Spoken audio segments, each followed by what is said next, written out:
আসছি গাড়ি থেকে নেমে প্রচন্ড পরিশ্রান্ত। ব্রিগেডের পর থেকে 7 দিন ধরে বিভিন্ন অনুষ্ঠান, তবে বাবা লোকনাথ বাবার টান ছাড়তে পারি না। এই জন্যই আমাকে এখানে সবাই এত ভালোবাসে। যেমন বাবা লোকনাথ বিশ্বের মধ্যে ভালোবাসা ছড়িয়ে দিয়েছেন, আর সেই রকম এরাও তার যারা অনুগামী, যারা বিশেষ করে নবদা চুদ্দা, এরা সব আর কি আর নাম বলবো, সবাই যে আমাকে এইভাবে ভালোবেসে ডেকে আনেন।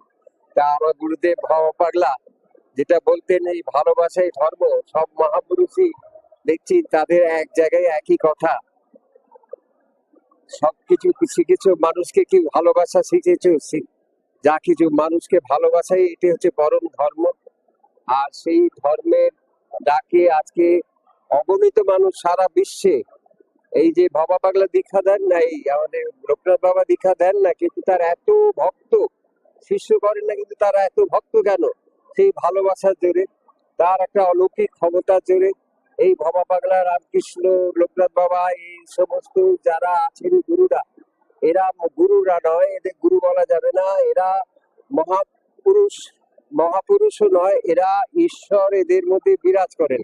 তাই তো রণে বনে জঙ্গলে বিপদে পড়লে আমাকে ডাকো, এই কথা বলতে তারাই পারেন, এই বাবা লোকনাথের মতন। আর বাবা পাগলা বলেন আমি তো আছি, তা এই কথাটা বলতে পারেন। তা সর্বধর্মকে নিয়ে আগামী 4ই জানুয়ারি আমার সমস্ত ধর্মমতকে নিয়ে আমরা বেরোচ্ছি। বাবা লোকনাথ সমস্ত বিভিন্ন সংগঠন আমাদের সঙ্গে থাকে, এটি আনন্দে সবাইকে আমন্ত্রণ জানাচ্ছি। আপনারা আসুন, স্বামীজির বাড়ি থেকে আদ্যাপীঠ পর্যন্ত একটা র্যালি আমরা আয়োজন করছি। সেটা বাংলা মহাসম্মেলন থেকে 4ই জানুয়ারি স্বামীজির বাড়ি থেকে সকাল 8:30 আদ্যাপীঠ পর্যন্ত র্যালি যাবে। যে যার গাড়ি সাজিয়ে যার যার আশ্রমে সবাই আসবে। আমার নাম আচার্য ডক্টর গোপাল ক্ষেত্রী, ভবার সারথি, ভবা পাগলার সারথি। আমার গাড়িতেই তিনি সব জায়গায় যাতায়াত করতে, এটি আমাদের।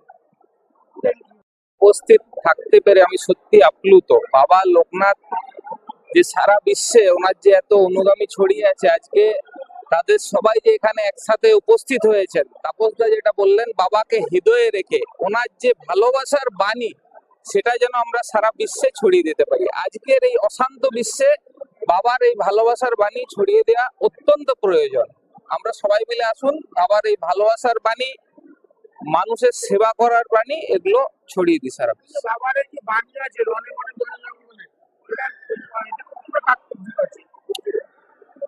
আমি একটু আগে মঞ্চ থেকেই বলছিলাম, আমি ছোটবেলায় যখন কিছুই বুঝতাম না, ক্লাস 1, 2, 3 এই সময় আর কি, আমি পরীক্ষা দিতে যাওয়ার সময় আমার যখন ভয় লাগতো, আমি লোকনাথ বাবাকে স্মরণ করতাম। একজন অবুঝ বালক যদি কিছু না জেনে বাবাকে স্মরণ করে, তাহলে এর থেকে বড় তাৎপর্য আর কি হতে পারে বাবার এই বাণীর।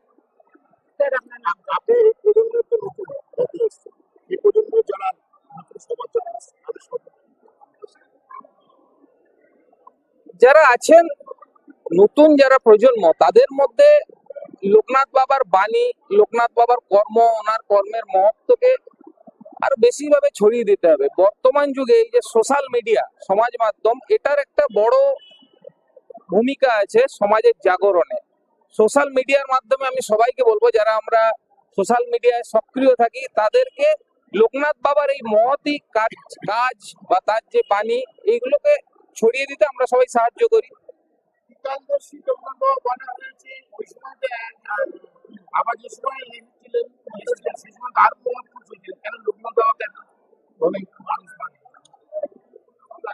বাবা দীর্ঘ 160 বছরের যে কর্মজীবন, বাবার সফলতা হলো বাবা সব ধর্মের মানুষের মধ্যে প্রভাব বিস্তার করতে পেরেছিলেন, যেটা হয়তো আমাদের অন্য মহাপুরুষদের সম্বন্ধে জানি না, আমি তুলনা করা হয়তো সম্ভব নয়, বাট বাবার এই যে সর্বব্যাপী, সবার মধ্যে যে একটা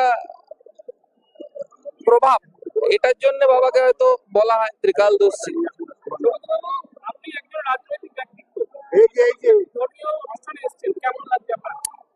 খুব ভালো লাগছে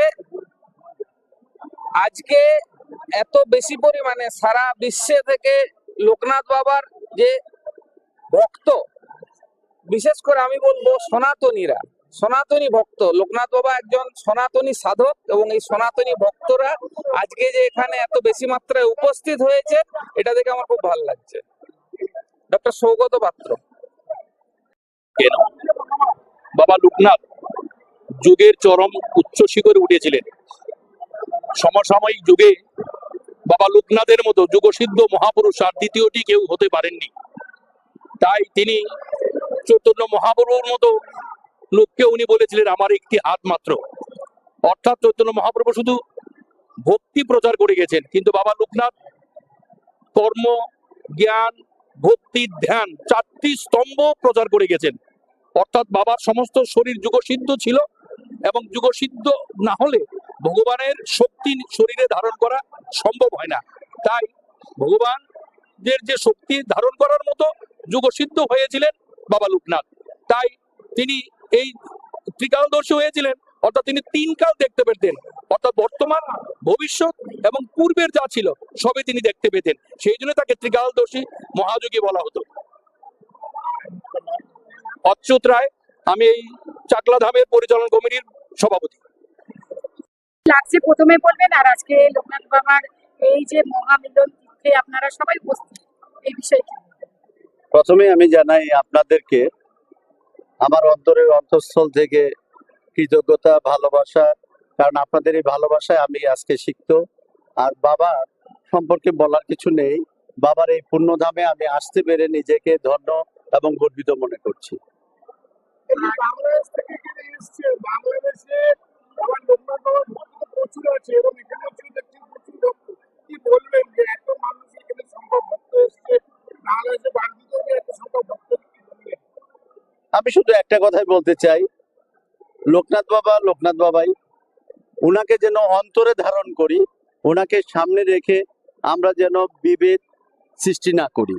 আমি শুধু এটুকুই, ওনার যে অমীয় বাণীগুলো আছে এগুলাকে ধারণ করে আমরা আগামী দিন, আগামী প্রজন্মকে যেন আমরা রেখে যেতে পারি, এটাই আমার প্রত্যাশা। Thank you.